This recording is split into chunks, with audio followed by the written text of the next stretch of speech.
first thing that has to be looked at with compassion fatigue is in the area of hope and or hopelessness. Often a person who's experiencing compassion fatigue can experience a lack of hope and a lack of feeling a lack of powerlessness, or feeling powerless to be able to make a difference in what they're experiencing and trying to help the people. It's not the same as saying, I can't help. It is feeling like there isn't anything that you're going to be able to do that's really going to make a difference. And that kind of mentality becomes very insidious, and it can happen very quickly, or it can happen, over a long period of time, depending on the person and their resilience. Someone with compassion fatigue begins to not be able to actively care about a person and their problems. It's almost like the heart becomes seared, and there's just no way for a person to be able to they don't have the capacity to care anymore. The ability to empathize is compromised. But I find that although many different places talk about a lack of ability to empathize as one of the symptoms, I find that the people that I talk to, and as myself, who has gone through it very significantly, I still cared, but I couldn't care, if that makes sense. It was a lack of capacity to care anymore. I couldn't.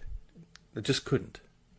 There was a lot of feelings of being overwhelmed. There was just too much to do. There wasn't enough energy to do it. There wasn't enough time to do it. And what I did anyways wasn't really going to make a dent in it. The emotions get seared. And what I mean by that is that that a person becomes just numb. Just numb. There's the joy is gone, and there's just what's left are just kind of all negative, yuck kind of emotions. Activities that you once used to enjoy, you no longer enjoy. They don't provide you with that sense of life and happiness that they once did. Person becomes very hypersensitive and oversensitive, and there's a tremendous amount of irritability that can happen. The resources, the emotional and spiritual and physical resources that are there that help us to manage those kinds of things in everyday life, they're gone. They're just not there anymore. So a person can experience a lot more anxiety than they normally would. Dread going into work, for example, because it's going to be brutal. They can have a lot of sadness. They can become very angry at people because people did this. I think that for most people with compassion fatigue, there's an unconscious recognition that they got this situation or got into this situation by caring for others, and so there's a resentment that happens towards others. People with compassion fatigue find that they can't concentrate anymore. They just can't. There's just no ability to do that, and the attention span is gone. It's really, really small. A big issue that happens with compassion fatigue is disturbed sleep patterns.